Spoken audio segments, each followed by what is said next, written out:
எல்லாரும் அவதூறு செய்திகளை பரப்புறாங்க, பொய் செய்திகளை உட்கார்ந்து கொண்டு பேசுகிறார்கள், மாலை நேர கச்சேரிகள் நடக்குது, இப்படிலாம் வைகோ ரொம்ப அங்கலாய்க்கிறாரு. நீங்க அவ்வளவுலாம் அங்கலாய்க்க தேவையில்லை.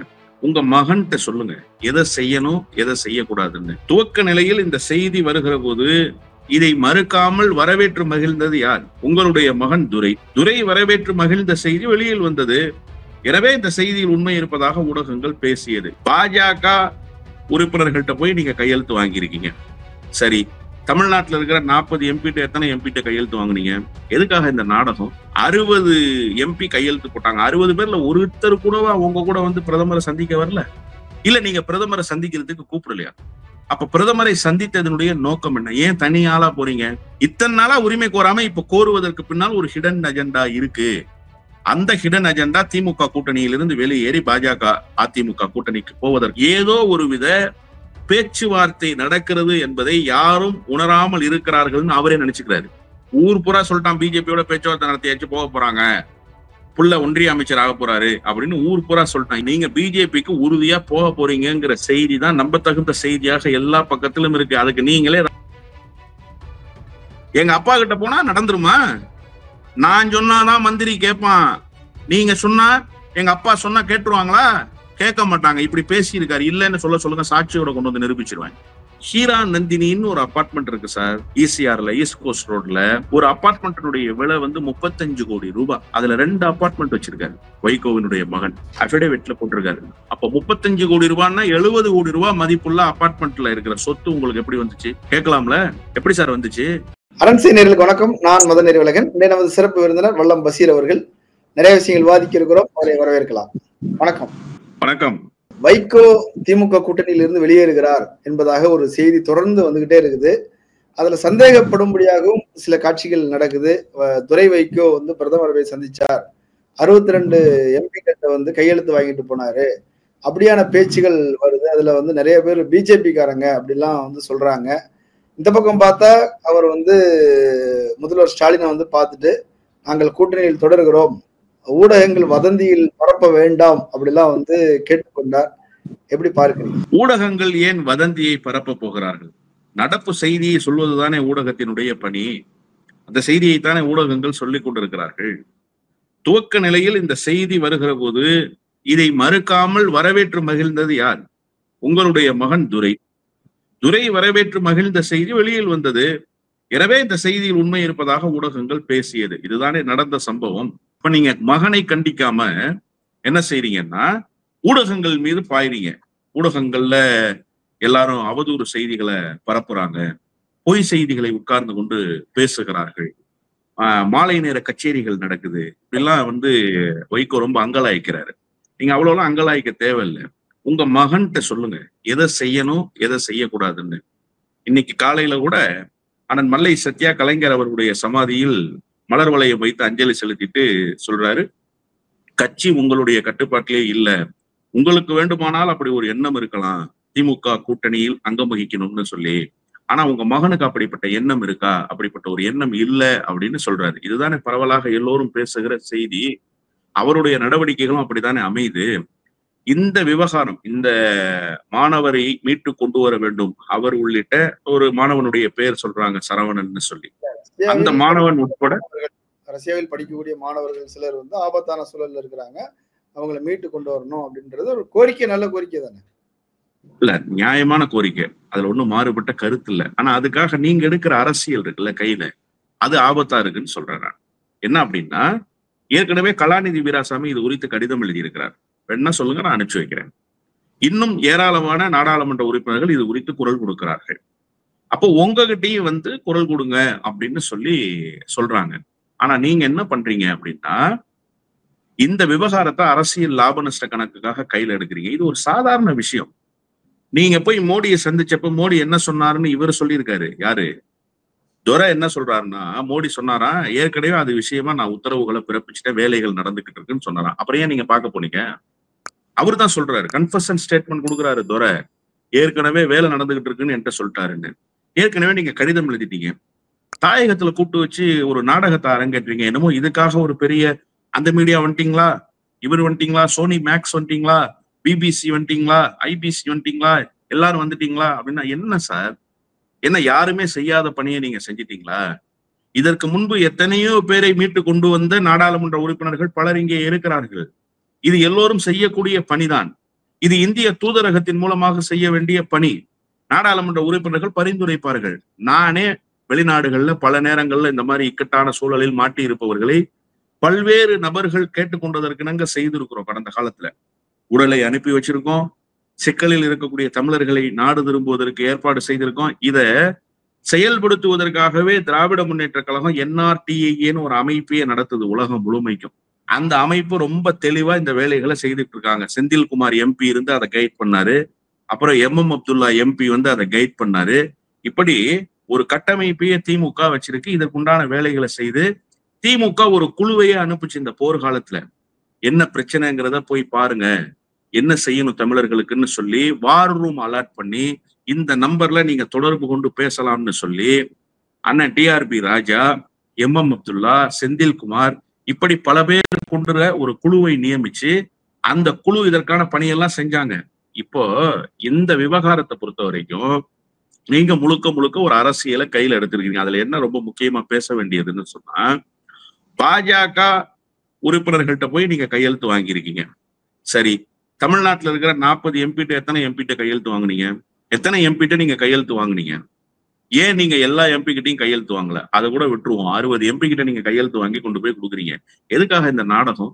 60 MP கையெழுத்து போட்டாதான் குரல் கொடுப்பாரா பாரத பிரதமர்? ஒரு இந்தியன் இப்படி ஒரு சிக்கலில் இருக்கிறான் என்று சொன்னால் வெளிவிவகாரத்துறை இந்த பிரச்சனையை பேசி முடிக்க வேண்டும்னு. அது ஏன் 60 MPன்னு நீங்க ஒரு நாடகத்தை போட்டு இது என்னமோ நீங்க தான் செஞ்ச மாதிரி. இப்ப அந்த பையன் வந்துருவான். ஒன்றிய அரசு அதற்குண்டான ஏற்பாடுகளை செய்து வந்தோன்ன இதை உயிரை மீட்டு கொண்டு வந்தவர் துரைதான். துரை இல்லை என்று சொன்னால் இந்த மாணவன் என்ன ஆகியிருப்பான் தெரியுமா? அவனுக்கு உயிர் பிச்சை போட்டவர். இதே தான் காலங்காலமா அவங்க அப்பா காலத்துல செஞ்சுக்கிட்டு இருந்தாங்க. இப்பவும் இதையே தான் செஞ்சுக்கிட்டு இருக்காங்க. நீ திருச்சி MP, அந்த பையன் கடலூர் மாவட்டத்தை சேர்ந்த பையன்றாங்க. நியாயமா என்ன பண்ணணும்? கடலூர் MP ஒருத்தர் இருக்காருல்ல, விஷ்ணு பிரசாத்னு ஒருத்தர் இருக்காருல்ல, காங்கிரஸ் MP, அவர்கிட்ட நீங்க போய் பாருங்க, நான் சொல்றேன்னு சொல்லணுமா இல்லையா? நீ உன் லாப நஷ்ட கணக்குக்காக இதை பயன்படுத்துற. சரி, ஒரே ஒரு கேள்விதான் எனக்கு இதுல இருக்கு. 60 MP கையெழுத்து போட்டாங்க. 60 பேர்ல ஒருத்தர் கூடவா உங்க கூட வந்து பிரதமரை சந்திக்க வரல? இல்ல நீங்க பிரதமரை சந்திக்கிறதுக்கு கூப்பிடலையா? அப்ப பிரதமரை சந்தித்ததனுடைய நோக்கம் என்ன? ஏன் தனி ஆளா போறீங்க? இந்திய யூனியன் முஸ்லீம் லீக்கினுடைய நாடாளுமன்ற உறுப்பினர் கையெழுத்து போட்டிருக்காரு. திமுகவினுடைய நாடாளுமன்ற குழுவுக்கு முக்கிய பொறுப்பை வகிக்கக்கூடிய சகோதரி கனிமொழி அதுல கையொப்பமிட்டிருக்கிறாங்க. ஜோதிமணி அதுல கையொப்பமிட்டிருக்கிறாங்க.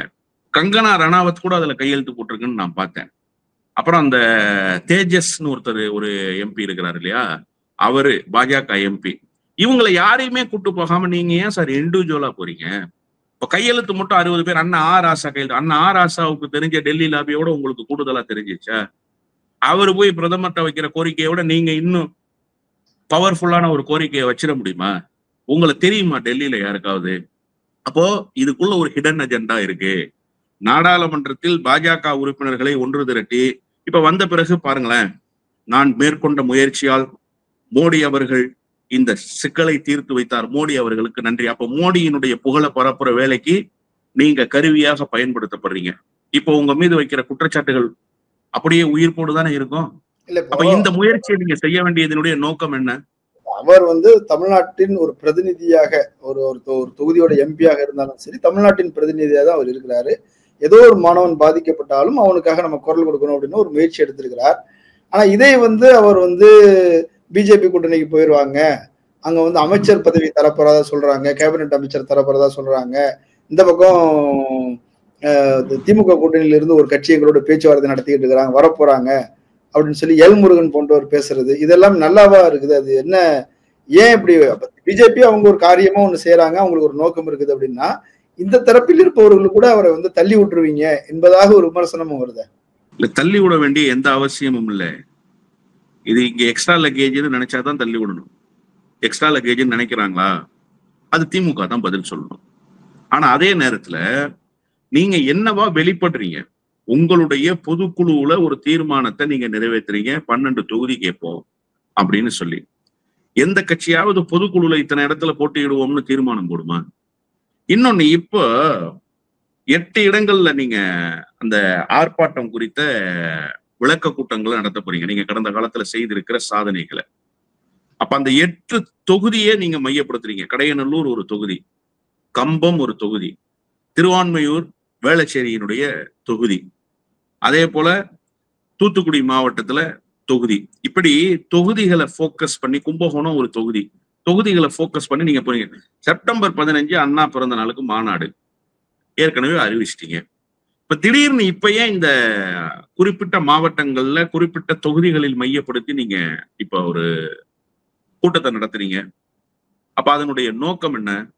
நீங்க வேற ஏதோ ஒரு வேலை, தேர்தலுக்கு தயாராகுங்க, தப்பு கிடையாது. எல்லா அரசியல் கட்சியும் தேர்தலுக்கு தயாராகும். இல்ல அவங்க வந்து ஒரு 12 தொகுதியோ 15 தொகுதியோ 20 தொகுதியோ கேட்கட்டும், அது அவங்க விருப்பம். ஆனா எது வேணா கிடைக்கலாம். அப்ப நம்ம சாய்ஸ்ல உள்ள தொகுதிகள் எல்லாமே வேலை செஞ்சு வைக்கலாம், பின்னாடி அது பயன்படும் அப்படின்னு ஒரு முன் யோசனையோட செய்யறது தானே சரி. இல்ல, நியாயமா செய்யணும்ல. அது நீங்க புறவாசல் வழியால செய்றீங்க. ஒரு கூட்டத்துக்கு ஒரு தலைப்பு ஃபிக்ஸ் பண்றீங்க. ஸ்டெர்லைட் போராட்டம், நியூட்ரினோ போராட்டம், மதச்சார்பின்மை, இப்படிலாம் ஒரு தலைப்பை நீங்க ஃபிக்ஸ் பண்றீங்க. மதச்சார்பின்மைக்கு நீங்க என்ன வெட்டி இங்க கிழிச்சிங்க தமிழ்நாட்டுல? சொல்லுங்க. மதச்சார்பின்மைக்கு நீங்க என்ன சார் வெட்டி கிழிச்சிங்க? ஆணவ படுகொலை நடந்துச்சு. ஏன் வைகோ மகனும் போய் பார்க்க மாட்டாங்களா பாதிக்கப்பட்டவங்கள? அஜித்குமார் லாக்அப் டெத்ல செத்து போயிட்டாருன்னு கிளம்பி போறீங்க பாக்குறதுக்கு? ஏன் இந்த புள்ள உயிரை பறி கொடுத்துட்டானே, ஆணவ படுகொலையால், சாதி ஆணவ திமிரால் அந்த புள்ள செத்து போயிட்டானே, அவன் குடும்பத்துக்கு போலாம்ல? முதலமைச்சர் போறாரு, பேசுறாரு தொடர்பு கொண்டு. எல்லா கூட்டணி கட்சியில் இருக்கிறவர்களும் களத்துல நிக்கிறாங்க. மதிமுக எந்த களத்துல நின்னுச்சு? அந்த பகுதியில மதிமுக இருக்கா இல்லையா? மதிமுக களத்துல நிக்காதா? எல்லா நேரமும் அப்படி இருக்கணும்னு அவசியம் இல்ல. இப்போ ஏன் சார் நீங்க மதச்சார்பின்மை, சமூக நீதினு பேசுறதுக்கு ஒரு தலைப்பை பிக்ஸ் பண்ணி ஒரு கூட்டத்தை பேச போறீங்க இல்லையா? அப்ப சமூக நீதியினுடைய அடிநாதத்துக்கு ஆபத்து வந்துருச்சு. சாதி ஆணவ படுகொலைகளை நிகழ்த்துறான். ஒரு மனிதத்தன்மை இல்லாத செயலை ஒருத்தன் செய்யறான். அதை கண்டிச்சு ஒரு பேருக்கு ஒப்புக்கான அறிக்கையை கொடுத்துட்டு களத்துக்கே வராம போனீங்களே ஏன்னு கேட்கிறேன். எல்லாத்தையும் கண்டிக்கணும்னு அவசியம் இல்லை. அப்ப நீ மதச்சார்பின்மை பேசாத, நீ சமூக நீதி பேசாத, நான் பேச மாட்டோம்னு சொல்லிடு. திமுக கூட்டணியில் இருக்கிற விடுதலை சிறுத்தைகளும் 2 கம்யூனிஸ்டுகளும் போய் சட்டம் இயற்றுங்க, தனிச்சட்டம் இயற்றுங்க அப்படின்னு முதலமைச்சரை சந்திக்கிறாங்க. ஏன் நீங்க போகல? ஏன் சார் நீங்க போகல? நீங்க தனியா போய் முதலமைச்சரை சந்திச்சு உடல்நலம் விசாரிச்சுட்டு வந்தீங்களா? அப்போ ஒரு கோரிக்கையை வைக்கலாம்ல இது சம்பந்தமா? இந்த பிரச்சனை தனலாக தகித்து கொண்டு இருக்குல்ல தமிழ்நாட்டுல. அப்ப நீங்க போய் பேசலாம் தானே? அப்ப உங்களுக்கு வேற ஒரு கணக்கு இருக்கு. என்ன கணக்கு இருக்கு அப்படின்னா, இந்தந்த தொகுதிகள்லாம் நான் இதைத்தான் செஞ்சேன், திமுக ஸ்டெர்லைட்டுக்காக எதுவுமே செய்யல, நான் தான் செஞ்சேன். நியூட்ரினோக்காக திமுக எதுவுமே செய்யல, நான் தான் செஞ்சேன். கதிராமங்கலத்துக்காக விவசாயிகள் பிரச்சனைக்காக திமுக எதுவுமே செய்யல, நான் தான் செஞ்சேன்னு நீங்க கிளைம் பண்ணிக்கிறதுக்காக கூட்டணியில இருந்துகிட்டு ஒரு வேலையை செய்யறதுக்கு புறப்பட்டு போறீங்க. இப்ப அதானே உங்க அஜெண்டா? இந்த வேலை தப்புன்னு சொல்லுங்க. மதிமுக வந்து கடந்த காலங்களில் வந்து ஸ்டெர்லைட்டுக்காக வழக்குகள் நடத்தினதுல இருந்து, போராட்டங்கள் நடத்தினதுல இருந்து அவருக்கு 96ல இருந்து அதுக்கு ஒரு பங்களிப்பு இருக்குது தானே? 100 விழுக்காடு இருக்கு சார். இத்தனை நாளா கிளைம் பண்ணாம திடீர்னு இப்ப ஏன் கிளைம் பண்றீங்கன்னு கேக்குறேன். 2021 சட்டப்பேரவை தேர்தல்ல கிளைம் பண்ணீங்களா? இல்ல. அப்ப இப்ப 2026 சட்டப்பேரவை தேர்தலுக்கு ஒரு 6-7 மாசம் தான் இருக்குன்னு கிளைம் பண்றீங்களா? ஏன்? இந்த கிளைமிங்கான காரணம் என்ன? இதற்கு உரிமை கூறுவதற்கான காரணம். உங்களுக்கு 100 விழுக்காடு உரிமை இருக்கு. என்னுடைய செய்தியை நல்லா நீங்க உள்வாங்கிக்கணும். அவருக்கு உரிமை இல்லை என்பது அல்ல என்னுடைய செய்தி. இத்தனை நாளா உரிமை கோராம இப்ப கோருவதற்கு பின்னால் ஒரு ஹிடன் அஜெண்டா இருக்கு. அந்த ஹிடன் அஜெண்டா திமுக கூட்டணியிலிருந்து வெளியேறி பாஜக அதிமுக கூட்டணிக்கு போவதற்கான வேலை. இதெல்லாம் நான் செஞ்சேன். இதெல்லாம் திமுக எதிரா இருந்துச்சு. திமுக எதிரா இருந்ததுனால நான் இந்த வேலையெல்லாம் அந்த நேரத்துல வீரியமாக செய்ய வேண்டியிருந்துச்சு. இப்ப இன்னும் வீரியமாக செய்வேன்னு நீங்க நாட்டு மக்களுக்கு ஒரு மெசேஜை கன்வே பண்ணி உங்களுக்கு ஏதுவான தொகுதிகளை நீங்க தேர்ந்தெடுக்கிறீங்க. ஓகே, தாராளமா செய்யுங்க, தப்பே கிடையாது. எதுக்கு அடிச்சு சத்தியம் பண்றீங்க? திமுக கூட்டணியில வேற எந்த கட்சியாவது அப்படி அடிச்சு சத்தியம் பண்ணுதா? நீங்க மட்டும் அடிச்சு சத்தியம் உறுதிப்படுத்துறோம். நீங்க தானே சந்தேகப்பட்டுக்கிட்டே இருக்கிறீங்க, அதனால நாங்க உறுதிப்படுத்துறோம்.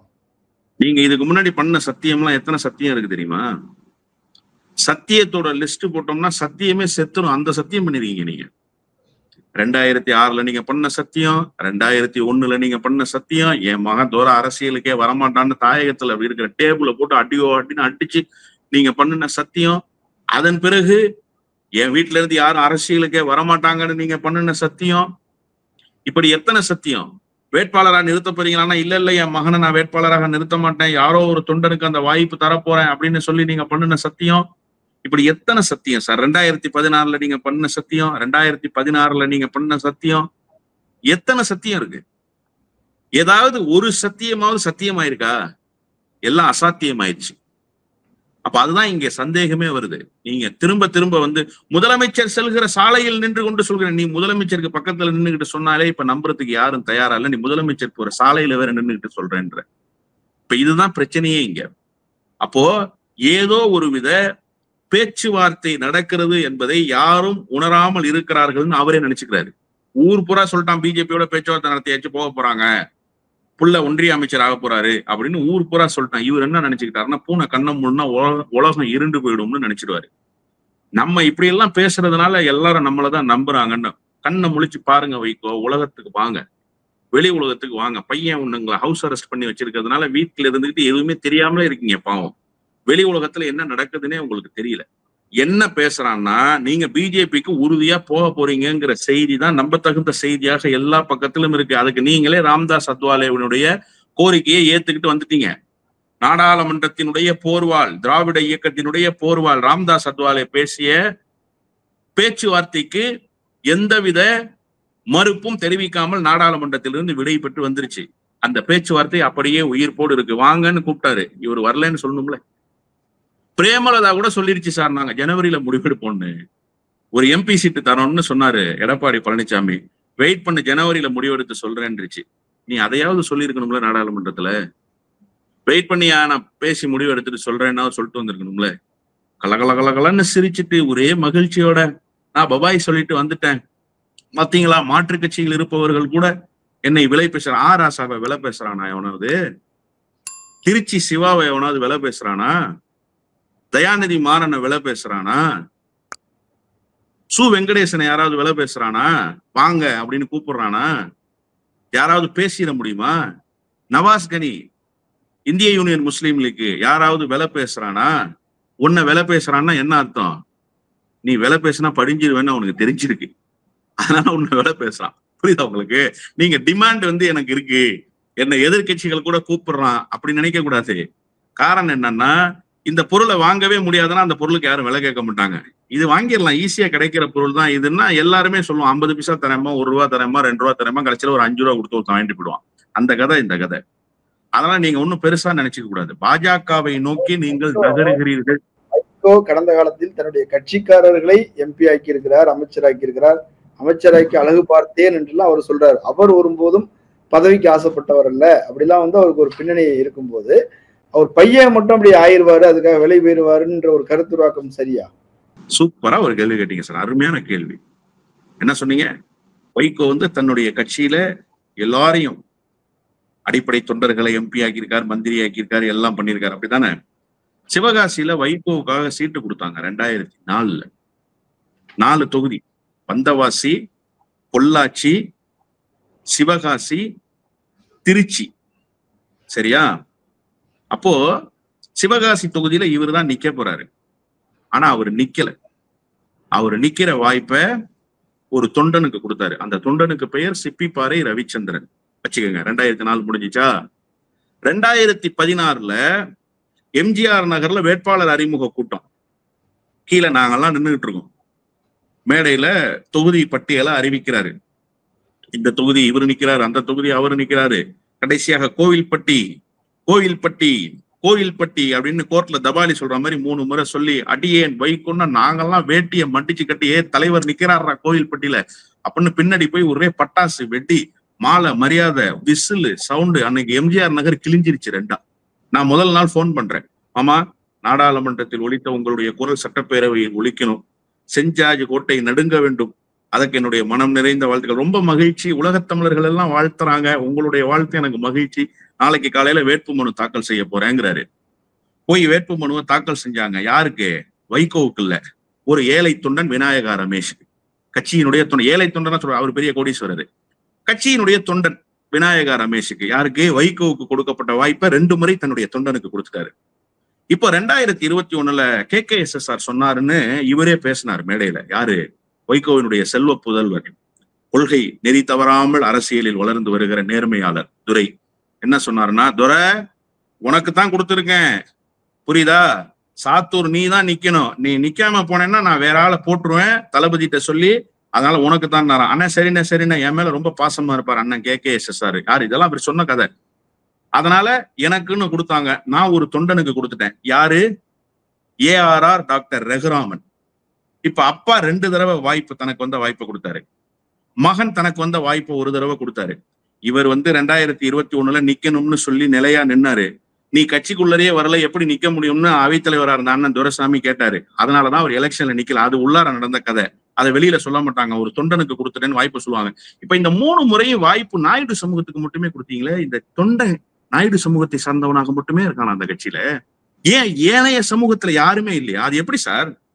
கட்சியினுடைய தொண்டனுக்கு தலைமை வாய்ப்பு வழங்குகிற போதெல்லாம் மிகச்சரியாக கம்மவார் நாயுடு சமூகத்தை சேர்ந்த ஒருவரை தேர்ந்தெடுக்கிற தலைமை. ஏன்னா ஜாதி கட்சி நடத்துறியா? 2004 நின்ன சிப்பிப்பாறை ரவிச்சந்திரனுடைய சமூகம் என்ன? 2016 நின்ன விநாயகா ரமேஷனுடைய சமூகம் என்ன? 2021 நின்ன டாக்டர் ரகுராமனுடைய சமூகம் என்ன? அது எப்படி கட்சியில தலைவர்களுக்கு கொடுக்கப்படுகிற வாய்ப்பு மட்டும் அந்த கட்சியில் இன்னொருவருக்கு கொடுக்கப்படுகிற போது, இந்த கட்சியில தாழ்த்தப்பட்ட சமூகத்துல யாரும் இல்லையா? செட்டியார் இல்லையா? ரெட்டியார் இல்லையா? முக்குளத்தோர் இல்லையா? இஸ்லாமியர் இல்லையா? கிறிஸ்தவர் இல்லையா? யாருமே இல்லையா? ஒரே சமூகத்துக்கு மட்டுமே கொடுக்குறீங்களே. அப்போ உங்களுடைய நோக்கம் என்ன? உங்க கட்சியை எப்படி நீங்க வழி நடத்திட்டு வர்றீங்க?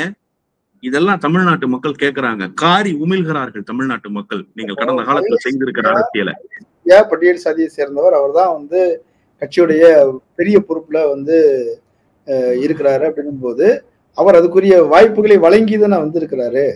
அவர் தான் தனக்கு ஒரு கம்யூனிட்டி அந்த வாய்ப்பை புரோட்டோகால் சார் தாழ்த்தப்பட்ட சமூகத்தை சேர்ந்த ஒருவருக்கு கொடுக்கணும்ன்றது புரோட்டோகால். அதனால கவிஞர் குடியரசு இறந்து போன பிறகு அந்த மல்லை சத்யாவை நியமிச்சாங்க.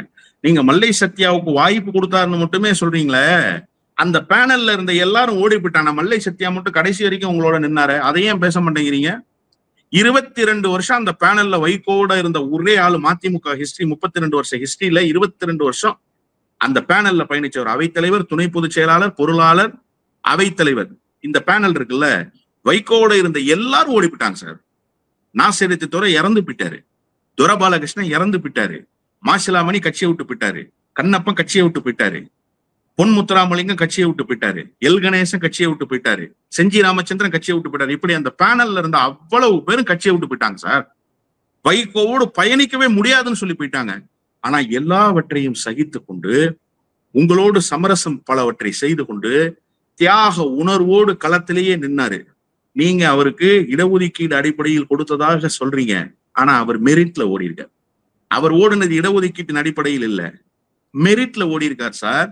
நீங்க என்ன தாழ்த்தப்பட்ட சமூகத்துக்கு கொடுத்தோம், அவருக்கு தவிர வேற யாருக்கும் கொடுக்க முடியாதுன்னு சொல்லியா கொடுத்தீங்க? அன்றைக்கு இந்த கட்சிக்கு அப்படி ஒரு முகம் தேவைப்பட்டது, ஒரு வசீகரமான தோற்றம், இளைஞர்களை ஈர்க்கக்கூடிய ஆளுமை, இளைஞர் அணியை மிக சிறப்பாக வழி நடத்தியவர். நான் சொல்லவா இன்னொரு செய்தி? இவர் துணை பொதுச் செயலாளராக ஆக்குனாங்கல்ல, வைகோ ஜெயில இருந்தார், பொடா ஜெயில. 1 கோடி கையெழுத்து இயக்கம் நடத்தினாங்க. அந்த கையெழுத்து இயக்கத்தினுடைய விதைய அண்ணன் நாச்சியப்பன் போட்டார், கையெழுத்து வாங்கணும்னு. அதை எப்படி செயல்படுத்தணும்னு எல்ஜி செஞ்சு யாருக்குமே தெரியல. ஐடியா கொடுத்தவரு அண்ணன் மல்லை சத்யா. அப்ப சொன்னாரு, 2 வாய்ப்பு தான் இதை மக்கள் இயக்கமாக மாற்றுவதற்கு. 1, சூப்பர் ஸ்டார் ரஜினிகாந்த் கையெழுத்து போடணும். போட்டா இது செய்தியாகும், தமிழ்நாடு முழுமைக்கும் போய் சேரும், மக்கள் இயக்கமா நடத்த முடியும், 1 கோடி இயக்கம், 1 கோடி கையெழுத்து வாங்க முடியும். இன்னொன்று, எதிர்கட்சி தலைவராக இருக்கிற முத்தமிழறிஞர் டாக்டர் கலைஞர் கையொப்பமிட்டு துவக்கி வைப்பாரேயானால் இது திமுகவின் மூலமாக மக்கள் இயக்கமாக மாறும். எல்ஜி சொன்னாரு, கொப்புரான இந்த ஐடியா எனக்கு தோணாம போச்சையா அப்படின்னு சொல்லி உடனே போய் வேலூர்ல வைகோவை சந்திச்சு அனுமதியை வாங்கி, அதன் பிறகு கலைஞரை போய் சந்திக்கிறாங்க. அன்னைக்கு மாலையிலேயே கலைஞர் கையெழுத்து போட்டு துவக்கி வச்சாரு. 1 கோடியே 18 லட்சம் கையெழுத்துக்கள் பெறப்பட்டது. அதற்குண்டான வியூகத்தை வகுத்தவருக்கு பெயர் மல்லை சத்யா. வைகோ பொடா சிறையில இருக்கும்போது முப்படைகளின் அணிவகுப்பு தமிழ்நாடு முழுக்க வந்துச்சு நீதி கேட்டு. ஜெயலலிதாவை விமர்சனம் செய்து, ஜெயலலிதா வாய்ப்பூட்டு சட்டம் போடுகிறார்னு சொல்லி அந்த முப்படை அணிவகுப்புக்கு தலைமை தாங்கி வந்தவர் இளைஞர் அணிக்கு அன்னைக்கு செயலாளராக இருந்த மல்லை சத்யா. அவர் தான் சார் நடத்திட்டு வந்தாரு. வைகோவுக்கு அடுத்து மதிமுகவுல நடைப்பயணத்தை நடத்தி காட்டிய பெருமை மல்லை சத்யாவுக்கு தான் இருக்கு. இந்த கட்சியில இருந்த எந்த தலகர்த்தருக்கும் இல்ல. அப்ப இவ்வளவையும் செய்து மெரிட்ல ஓடி வந்திருக்காரு. என்னமோ இவர் சொல்றாரு, ஒரு தலித்துக்கு கொடுத்துட்டேன், ஒரு தாழ்த்தப்பட்டவருக்கு கொடுத்துட்டேன். அப்ப இந்த அங்கீகாரத்தை கூட நான் கேட்கிறேன், 22 வருஷமா உங்க பேனல்ல இருந்தவரை நீங்க ஏன் சார் அவைத்தலைவர் ஆக்கல? நீங்க ஏன் பொருளாளர் ஆக்கல? இன்னைக்கு இருக்கிற அர்ஜுனராஜ் யாரு? இவ்வளவு நாள் கட்சிக்கு அவர் செய்த களப்பணி என்ன? யாராவது ஒரு கட்சிக்காரன் வீட்டுக்கு போயிருப்பாரா? என்எல்சியில இன்ஜினியரா வேலை பார்த்துக்கிட்டு இருந்தார் சார். அவர் பேர் எனக்கு மறந்து போச்சு. கட்சியில பொருளாளரா இருக்காரு. 1 லட்சம் ரூபாய் சம்பளம் வாங்கிக்கிட்டு இருந்தாரு. ரிட்டையர்மெண்ட் நெருங்கிடுச்சுன்னு விஆர்எஸ் வாங்கிக்கிட்டு செட்டில்மெண்ட் பணத்தெல்லாம் வாங்கிக்கிட்டு இன்னைக்கு வந்து இந்த கட்சியில பொருளாளரா உட்கார்ந்துருக்காரு. எப்படி கட்சிக்கு பொருளாளரா வந்தாரு? அவர் என்ன களப்பணி செஞ்சிருக்காரு? அவர் யார் இந்த கட்சியில? அவர் ஊரு நெய்வேலி லோக்கல் போலீஸ் ஸ்டேஷன்ல சப் இன்ஸ்பெக்டர் நான் பேசுறேன்னு அவர் பேரை சொன்னாலே தெரியாது. அப்படியா யாருங்க பேசுறதுன்னு கேட்பாங்க. அவர் இந்த கட்சிக்கு பொருளாளர். இந்த கட்சியில 22 வருஷமா உங்களோட இருந்தவர், உங்களுக்கு அடுத்த சீனியர் சார் அவரு இந்த கட்சியில. அவர் கட்சியை கைப்பற்றி விடுவார் என்ற அச்சம் வந்து துரை வைகோவுக்கு இருக்கிறது அப்படின்னு மல்லை சத்யா இன்னைக்கு பேசியிருக்கிறாரு. அப்படி வந்து மல்லை சத்யாவால் கைப்பற்றக்கூடிய அளவுலதான் கட்சி இருக்குதா, அல்லது வந்து துரை வைகோ வந்து அவரை பார்த்து பயப்படுறாரா? துரை வைகோ பயப்படுறாருங்க. அவர் பயப்படுறாரு. நீங்க களத்தில் முந்தி நின்ற கள போராளி, தொண்டர்களினுடைய மனங்களை வென்றெடுக்கிற ஆளுமை படைத்தவர், 32 ஆண்டு காலம் தொண்டர்களினுடைய சுகதுக்கங்களில் பங்கெடுத்தவர். அவர் மேடையில எழுந்து பேசுவதற்கு நின்றால் அந்த மாநாட்டு மேடை ஆர்ப்பரிக்குது. அவர் காரை விட்டு இறங்கி தாயகத்துக்குள்ள வந்தா தொண்டன் வாஞ்சியோடு அரவணைத்துக் கொள்றான். நீ தான் தொண்டனையே பார்க்க மாட்டிய, நீ குண்டனை தான் பார்ப்ப, தொண்டனை என்னைக்குமே பார்க்க மாட்டேன். என்னைக்காவது சிரிச்சிருக்கியா கட்சிக்காரங்க கிட்ட? கட்சிக்காரங்க கிட்ட என்னைக்காவது ஒரு அனுசரணையாக பேசி இருக்கியா? எங்க அப்பா கிட்ட போனா நடந்துருமா? நான் சொன்னாதான் மந்திரி கேட்பான், நீங்க சொன்னா எங்க அப்பா சொன்னா கேட்டுருவாங்களா? கேட்க மாட்டாங்க. இப்படி பேசி இருக்காரு. இல்லைன்னு சொல்லுங்க, சாட்சியோட கொண்டு வந்து நிரூபிச்சிருவாங்க. அப்ப இந்த இருமாப்பு, இந்த எகட்டியம் எகத்தாலும் ஏளனம் இதெல்லாம் உங்களை பாக்குறான், உங்ககிட்ட வரமாட்டேங்கிறான் தொண்டன். அவர் தொண்டனுக்கு வாடையிலும் கோடையிலும் போய் நிற்கிறார். தத்தளித்தால் படகாய் நிற்கிறார், தடுமாறினால் ஊன்றுகோலாய் நிற்கிறார். எனவே இயல்பாக அவரோடு தொண்டர்கள் அன்பு பாராட்டுகிறார்கள், நட்பு. சார் இந்த கட்சியிலிருந்து என்னை எடுத்துட்டாங்க சார். இந்த கட்சியில இருக்கிற பலர் தொடர்புல இருக்கிறாங்கன்னா காரணம் என்ன? அந்த பந்தபாசம் தான். வல்லம்பசீரோடு தொடர்பில் இருந்ததால் மல்லை சத்யா மீது நடவடிக்கை எடுக்கணும்ங்கிறாங்கல்ல. ஏன் வல்லம்பசீர் தொடர்புல இருந்தார்? இந்த கட்சியில வைகோட்ட நான் தொடர்புல இல்லை இல்லையா? அவைத்தலைவரா இருந்தவர்கிட்ட தொடர்புல இல்ல, பொருளாளராக இருந்தவர்கிட்ட தொடர்புல இல்லை, யாருக்கிட்டையும் நிர்வாகிகள்கிட்ட தொடர்புல இல்லை. அவர்கிட்ட மட்டும் தொடர்புல இருந்திருக்கேன்னா அப்ப எனக்கும் அவருக்குமான அந்த உறவு எப்படி இருந்திருக்கணும்? கட்சியே வேணான்னு வந்த பிறகு அண்ணன் இருக்காரு, அண்ணன் நமக்கு வேண்டியவரு அப்படின்னு நான் பேசுறேன்ல. இன்னைக்கு ஊடகங்கள்ல அவர் பாதிக்கப்பட்டவுடன் நான் உட்கார்ந்து பேசிக்கிட்டு இருக்கேன்ல, நடந்த உண்மை என்னன்னு. இந்த உணர்வு எங்கிருந்து வந்தது? அவர் ஏதோ ஒரு வகையில் என்னுடைய இதயத்தில் ஆட்கொண்டு இருக்கிறார்ல, அதுதான் அவருக்கு இருந்த மிகப்பெரிய பலம், மிகப்பெரிய பலகீனம். அதை பார்த்துதான் பயந்துட்டாரு. ஏன்னா நம்ம பேசணும்னா எவனும் கேட்க மாட்டேங்கிறான். நீ என்னைக்கு உனக்கு மேடையில முதல்ல பேச வந்திருக்கா? இயல்பும் நடையும் கிடையாது, இலக்கிய நடையும் கிடையாது. கட்சியை பொறுத்த வரைக்கும், மதிமுகவை பொறுத்த வரைக்கும், தலைவரை பொறுத்த வரைக்கும் அந்த வரிக்கி விற்கிற வேலையை நீ என்னைக்கு விட போறேன்னு தெரியல. யாருடைய புள்ள? நாடாளுமன்றத்தில் தன்னுடைய சிம்ம குரலால் இந்தி ஏகாதிபத்தியம் சூழ்ந்திருக்கிற டெல்லியினுடைய கோட்டை கொத்தளத்தை அடித்து நொறுக்கிய வைகோவினுடைய புள்ள. பொறுத்த வரைக்கும் வரிக்கி வித்துக்கிட்டு இருக்கிற நீ மேடையில. அப்போ இந்த தொண்டை என்ன நினைப்பான்? என்னடா ஒரு பேச்சு கூட ஒழுங்கா வரமாட்டேங்குது, ஒரு அனுசரணை இல்ல. நான் இன்னைக்கு ஊடகத்துல உட்கார்ந்து பேசுறேன், இன்னொருத்தர் இன்னைக்கு பேசுற இடத்துக்கு வந்துடுறாரு, இன்னொருத்தர் திராவிட இயக்க சித்தாந்தத்தை பேசுறாரு. நான் ஏன் சார் பயப்படணும்? நான் பெரியாரை அண்ணாவை உள்வாங்கி கொண்டு எனக்கு இருக்கக்கூடிய இயற்கை தந்திருக்கிற நாவன்மையால் நான் களமாடிக்கிட்டு இருக்கேன், அவ்வளவுதானே. இன்னொருவர் அந்த இடத்துக்கு வந்தா அவருக்கு உண்டான ஸ்பேஸ் அவருக்கு கிடைக்க போகுது. அவர் வந்துட்டாரு, எனக்கு பாதிப்பு ஏற்பட்டுரும் அப்படின்னு நான் பயந்துகிட்டு அவரு அப்படி செய்யறாரு இப்படி செய்யறாருன்னு இல்லாத வேலையெல்லாம் சொன்னேன்னா அப்போ எனக்கு என்ன மனநிலை இருக்குன்னா, எனக்கு ஒரு மனநோய் இருக்குன்னு அர்த்தம். என்ன நான் நம்பலன்னு அர்த்தம். அவரை நம்பல. அவருக்கு தெரியும் நம்ம கார்பரேட் கம்பெனில வேலை பார்த்து எல்லா கார்பரேட் கம்பெனியும் மூடி விட்டு இன்னைக்கு இந்த காலத்துக்கு வந்திருக்கோம், நம்மளை எவனும் நம்ப மாட்டான். அவரோட நிலையிலேயே அவர் நம்ப மாட்டார். அவருடைய நண்பர்கள் சொன்னது அவரே சொல்லியிருக்காரு, நான் யாரையும் நம்ப மாட்டேன், எல்லாரையும் 25% 30% தான் நம்புவேன், 75% எனக்கு வந்து எப்பவுமே ஒருத்தர் பத்தின பார்வை வந்து நெகட்டிவ் ஆஸ்பெக்டா இருக்கும். அவரே சொல்லியிருக்காரு. அந்த நெகட்டிவ் ஆஸ்பெக்ட் தான் உன் மண்டை ஃபுல்லா ஏறி கிடக்கு. அதனாலதான் நீ எப்பவுமே நெகட்டிவா சிந்திக்கிற, பாசிட்டிவ் அப்ரோச்சே உங்ககிட்ட கிடையாது. அதனால உனக்கு பயம். அவருக்கு எந்த பயமும் இல்லை. இவ்வளவு குறைபாடுகள், இவ்வளவு விமர்சனங்கள் சொல்றீங்க. அப்புறம் இப்படிப்பட்ட ஒரு நபரை கட்சியின் தலைமை பொறுப்புக்கு வைகோ கொண்டு வந்திருக்கிறார் அப்படின்னா, தனக்கு பின்னாடி கட்சியை வந்து வழி நடத்துவதற்கான நபர்னா ஒரு தவறான நபரை தேர்வு செஞ்சிருப்பாரா? வைகோவே தவறான முடிவு தானே எடுத்தாரு. அவர் சரியான முடிவு எடுத்தாதானே அவருக்கு அடுத்து கட்சி நடத்துறதுக்கு ஒரு சரியான நபர் வரணுங்கிற முடிவு எடுக்கணும். நீங்க எடுத்த எல்லா முடிவுமே தவறான முடிவு தான். ஏதாவது ஒரு சரியான முடிவு இருக்கா? 2001 போட ஒப்பந்தத்தை நீங்க மீறிட்டு போய் தனித்து போட்டிட்டீங்க. அது சரியான முடிவா? அன்னைக்கே 22 சீட்டு வாங்கியிருந்தா 18 எம்எல்ஏ ஜெயிச்சிருப்பாங்க. அன்னைக்கே அக்கௌண்ட் ஓபன் ஆயிருக்கும். நீங்க அக்கௌண்ட் எப்போ ஓபன் பண்ணீங்க? 2006 ஓபன் பண்ணீங்க. கடைசி நாள் வரைக்கும் அந்த நேரத்துல உங்களுக்கு எஸ்எம்எஸ் ரொம்ப ஃபேமஸ். இப்ப வாட்ஸ்அப் இருக்குல்ல, அது மாதிரி அப்ப எஸ்எம்எஸ் ஃபேமஸ். எனக்கெல்லாம் எஸ்எம்எஸ் அனுப்பிச்சு விட்டாங்க என் ஃப்ரெண்ட்ஸ் எல்லாம். அப்ப எனக்கு ரொம்ப மானக்கேடா இருந்துச்சு. என்ன தெரியுமா, நான் நகர செயலாளர். இவர் வராருன்னு சொல்லி கொடியெல்லாம் கட்டி திருச்சி மாநாட்டுக்கு ஒரு அழைச்சிட்டு போறதுக்கு படைப்பட்டாளத்தோட ஏற்பாடுகள் செய்தா இவர் போயஸ் கார்டனுக்கு கிளம்பி போய் எங்களெல்லாம் ரோட்ல நிக்க விட்டாரு. அன்னைக்கு ரோட்ல தான் நிக்க விட்டுருக்காரு, இன்னைக்கு ரோட்ல தான் நிக்க விட்டுருக்காருன்னு வச்சுக்கோங்களேன். தொண்டனை ரோட்ல நிப்பாட்டினா அவருக்கு ரொம்ப பிடிக்கும். அப்போ ஒரு எஸ்எம்எஸ் வந்துச்சு. அண்ணா எஸ்எம்எஸ்ன்னா, வைகோவோட அம்மா கேட்டாங்களேன், ஏன் மகனே, உன்னை 10 மாசம் நான் வந்து என்னுடைய வயிற்றுக்குள்ள வச்சிருந்தேன், என் பேச்ச கூட நீ கேட்காம ஜெயலலிதாவோட கூட்டு வைக்கிற. அம்மா, நீ என்ன 10 மாசம் தான் உள்ளார வச்சிருந்த, புரட்சி தலைவி அம்மா என்ன 19 மாசம் உள்ளார வச்சிருந்துச்சுன்னு வைகோ சொன்னாராம். இப்படி ஒரு நகைச்சுவையா ஒரு எஸ்எம்எஸ் அந்த நேரத்துல ரொம்ப ஃபேமஸா இருந்தது. இப்போ 19 மாசம் சிறை கொட்டடியில் பூட்டிய ஜெயலலிதாவோடு நீங்க போய் கூட்டு வைக்கிறீங்களே, கட்சி எப்படி கீழ்நிலையில அதை எதிர்கொள்ளும்னு யோசிச்சீங்களா? 35 இடங்களை நீங்க வாங்கினீங்க, 6 தொகுதி தான் நீங்க ஜெயிச்சீங்க. வெறும் 6 தொகுதி தான் ஜெயிச்சீங்க. அதுல ஜெயிச்சதுல நல்லா பாத்துக்கங்க, அன்னைக்கு ஜெயிச்ச 6 எம்எல்ஏ இருக்காங்கல்ல, ஒருத்தர் வீர இளவரசன் இறந்து விட்டாரு. கம்பம் ராமகிருஷ்ணன் இன்னைக்கு திமுக இருக்கிறாரு. கண்ணப்பன் இன்னைக்கு திமுக இருக்கிறாரு.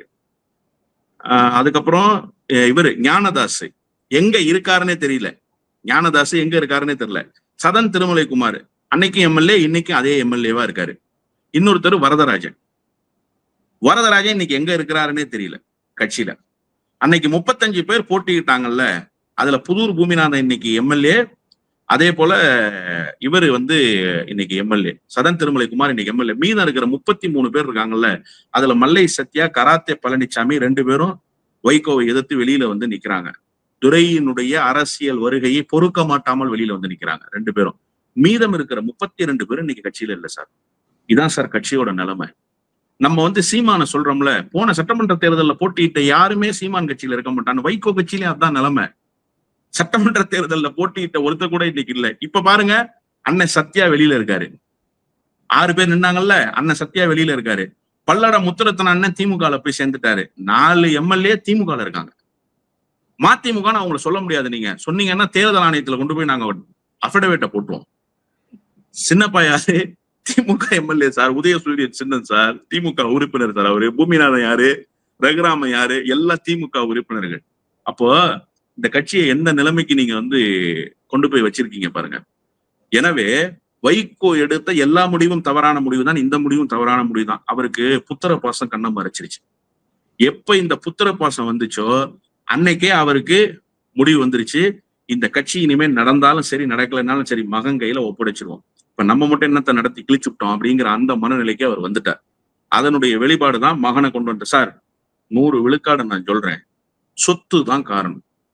இந்த கட்சிக்கு இருக்கக்கூடிய அசட்ஸ் இருக்குல்ல, இந்த அசட்ஸ அப்படியே மகனுக்கு தாரை வாத்தணும். அதான் அவருடைய நோக்கம். அதற்காகத்தான் கட்சிக்கு அழைத்து வரப்பட்டார். அதன் பொருட்டே எம்பி ஆயிட்டாரு. அதிகாரத்தினுடைய உச்சத்தை தொட்டுட்டாரு. இந்த கட்சியில அதிகபட்ச பொறுப்புங்கிறதே எம்பி தான். ஏன்னா வைகோவே எம்பியா தான் இருக்காரு, அதுக்கு மேல எங்கேயும் போல. தொண்டை எப்படி அதுக்கு மேல போவான்? கலைஞர் முதலமைச்சரா இருந்தா தானே சார் துரைமுருகனை மந்திரியாக்குவாரு. ஜெயலலிதா முதலமைச்சரா இருந்தா தானே சார் ஓ பன்னீர்செல்வத்தை மந்திரியாக்கும். மன்மோகன் சிங் பிரதமர் ஆனாதானே EVKS இளங்கோவனை மந்திரியாக்குவாரு, ப சிதம்பரத்தை மந்திரியாக்குவாரு. இங்க வைகோவே எம்பி தான் ஆவார்னா அப்ப தொண்டை என்ன ஆவான்? இதான் இந்த கட்சியோட நிலைமை. அதனால உச்சபட்ச பொறுப்பு எம்பி பொறுப்பு. அந்த எம்பி பொறுப்புக்கு மகனை கொண்டு வந்தாச்சு. எல்லாமும் நிறைவு பெற்று விட்டது. இந்த கட்சி அழிந்து போகும் என்று தெரிந்தே இப்படி ஒரு முடிவை வைகோ எடுத்தார். இவர் யாருக்கு தெரியுமா பதில் சொல்லி ஆகணும்? எங்களெல்லாம் விடுங்க சார், நாங்கெல்லாம் வாழ்க்கையை தான் தொலைச்சோம். காலம் விரயம், நேர விரயம், பொருள் விரயம், வாலிப வயதை தொலைத்தோம். அது கூட பரவாயில்லைங்க, பணத்தை மீட்டலாம். இன்னொரு 10 வருஷம் இளமை மட்டும்தான் திரும்பாது. மேலப்பாளையம் ஜஹாங்கீர், நொச்சிப்பட்டி தண்டபாணி, இடிமலை உதயன், காமராஜபுரம் பாலன், இவெல்லாம் செத்து போயிட்டானே. இந்த உயிருக்கு, இந்த ஆன்மாவுக்கு என்ன சார் பதில் சொல்வீங்க நீங்க? என்ன பதில் சொல்வீங்க நீங்க? அந்த உயிரை நீங்க மீட்டு தர முடியுமா? நாங்க இழந்த பொருளாதாரத்தை மீட்டரலாம். அந்த உயிரை மீட்க முடியுமா? அந்த உயிர்களுக்கு நீங்கள் பதில் சொல்லி ஆக வேண்டும் அல்லவா? நிச்சயமாக பதில் சொல்கிற காலம் என்பது வந்தே தீரும். வைகோ தன்னுடைய வாழ்நாளிலேயே இந்த உயிர் பலிகளுக்கு பதில் சொல்லி ஆக வேண்டும். மல்லை சத்யா வந்து நிறைய சொத்து வாங்கிட்டாரு, கட்சியை வந்து பயன்படுத்திக்கிட்டாரு, அவர் தன்னை வளர்த்துக்கிட்டாரு என்பதாக இவங்க தரப்புல இருந்து விமர்சனங்கள்லாம் சொல்லப்படுது. மல்லை சத்யா அவர்களினுடைய தந்தையார் டூரிஸ்ட்ல ஒர்க் பண்ணவர். இவர் 2 ரெஸ்டாரண்ட் வச்சிருந்தாரு மல்லை சத்யா. அதன் பிறகு நான் வந்து நில வணிகத்தில் ஈடுபட்டு பொருள் ஈட்டுகிறேன்றதை வெளிப்படையாக சொல்லியிருக்காரு. அவருடைய அஃபிடவிட்லயே போட்டிருக்காரு. தனக்கு எங்கெங்க சொத்து இருக்குங்கிறது அஃபிடவிட்ல போட்டிருக்காரு. கொடைக்கானல்ல பங்களா இல்ல, வேணா கேமராவை தூக்கிட்டு அவங்களே வர சொல்லுங்க, அந்த இடத்த போய் பார்ப்போம் நாளைக்கு. அது வீடு. இப்போ ஊடகங்கள்ல இருக்கிற நண்பர்கள் நிறைய பேர் அவர் வீட்டுக்கு போய் நேர்காணல் எடுக்கிறாங்க. என்கிட்ட என்ன தெரியுமா சொல்றாங்க? என்னங்க ஒரு கட்சியில துணை பொதுச் செயலாளராக இருக்காரு, காரு போக மாட்டேங்குதுங்க அவர் வீடு இருக்கிற சந்துலன்றாங்க. மாமல்லபுரம் அண்ணா நகர்ல அவர் வீட்டுக்கு உண்மையிலேயே கார் போவாது சார். காரை முனையில நிறுத்திட்டு தான் நீங்க நடந்து போகணும். அவர் வீட்டுக்குள்ளாரக்க அந்த சந்துல கார் போகாது. அங்கதான் அவருடைய வீடு மாமல்லபுரத்துல இருக்கு. இன்னைக்கெல்லாம் வித்தீங்கன்னா அந்த வீட்டினுடைய மதிப்பு எவ்வளவு இருக்கும்? அதிகபட்சம் 1 கோடி ரூபாய் போனா பெருசு. இது எப்ப அவர் வாங்கினது? அவருடைய உழைப்பால் எப்போதோ அவர் வாங்கி 20 வருடத்துக்கு முன்பு அந்த வீட்டை கட்டினார். இன்னைக்கு அவருடைய சொத்து மதிப்புங்கிறாங்கல்ல, துரைக்கு தொழில்னு ஒண்ணும் கிடையாது, குடும்ப பாரம்பரியம் தான். வைகோ மேடைக்கு மேடை என்ன சொல்றாரு? என்னுடைய சொத்துக்களை எல்லாம் நான் இந்த அரசியல் இயக்கத்துக்காக இழந்து விட்டேன் சொல்றாரா? அப்போ உங்க அப்பா கொடுத்த சொத்தெல்லாம் நீங்க இழந்துட்டீங்க. இழந்ததற்கு பிறகு ஹீரா நந்தினின்னு ஒரு அபார்ட்மெண்ட் இருக்கு சார், ஈசிஆர்ல, ஈஸ்ட் கோஸ்ட் ரோட்ல. ஒரு அபார்ட்மெண்ட்டினுடைய விலை வந்து 35 கோடி ரூபாய். அதுல 2 அபார்ட்மெண்ட் வச்சிருக்காரு வைகோவினுடைய மகன், அஃபிடவிட்ல போட்டிருக்காரு. அப்போ 35 கோடி ரூபாய்னா 70 கோடி ரூபாய் மதிப்புள்ள அபார்ட்மெண்ட்ல இருக்கிற சொத்து உங்களுக்கு எப்படி வந்துச்சு? கேட்கலாம்ல, எப்படி சார் வந்துச்சு? இப்ப ஈசிஆர்ல 10,000 சதுர அடியில் ஒரு பங்களாவை கட்டி கொண்டு இருக்கிறார். இல்லைன்னு சொல்லுங்க, சர்வே நம்பரோட எடுத்து கொடுக்குறேன். எங்கிருந்து வந்தது அந்த சொத்து? எதன் மூலம் ஈட்டப்பட்ட பணம்? சிகரெட் வித்தார அதுல கிடைச்ச லாபமா? எதுல சார் உங்களுக்கு லாபம் கிடைச்சது? தொழிலெல்லாம் விட்டுட்டேன், வேலை வெட்டி இல்லாம இருக்கிறேன்னு சொல்லிதானே அரசியலுக்கு நீங்க வந்தீங்க. எதன் மூலமாக ஈட்டப்பட்ட லாபத்தில் இந்த சொத்துக்களை நீங்கள் பெற்றீர்கள்? ஒண்ணு வேணாம், மல்லை சத்யா சொத்து சேர்த்துட்டார்ல, ஓப்பன் சேலஞ்ச் துரைக்கு, நீ செங்கல்பட்டு மாவட்டத்துல வச்சிருக்கிற சொத்தை மட்டும் சத்யா பேர்ல எழுதி கொடுத்துரு, சத்யா பேர்ல இருக்கிற சொத்தை உன் பேர்ல எழுதி கொடுத்துரும். அவர் தான் நிறைய சம்பாதிச்சிட்டாருன்ற நீ. அப்ப நீ சம்பாதிச்சது நிறையாவா, அவர் சம்பாதிச்சது நிறையாவான்னு தெரிஞ்சு போயிடும்ல. சொத்தை டிரான்ஸ்பர் பண்ணிக்கோ. எப்போது பரிவர்த்தனையை வைத்துக் கொள்ளலாம்னு அரண்சை வாயிலாக நான் கேட்கிறேன். டேட்டா பிக்ஸ் பண்ண சொல்லுங்க துரைய, வச்சிருவோம் செங்கல்பட்டுல. நீ செங்கல்பட்டு மாவட்டத்துல இருக்கிறத மட்டும் தேனிலாம் போக வேணாம், கனடாவுக்குலாம் போக வேணாம். கனடாவுல எல்லாம் பெரிய சொத்துக்கள் இருக்கு, அங்கெல்லாம் போக வேணாம். தேனியில பல்லாயிரம் ஏக்கர், அங்கெல்லாம் போக வேண்டாம். விருதுநகர், தூத்துக்குடி தேசிய நெடுஞ்சாலையில் இருக்கக்கூடிய சொத்து, அங்கெல்லாம் போக வேண்டாம். செங்கல்பட்டு மாவட்டத்தில் இருக்கக்கூடிய துரையினுடைய சொத்தை மட்டும் பரிவர்த்தனை செய்துக்கலாமா?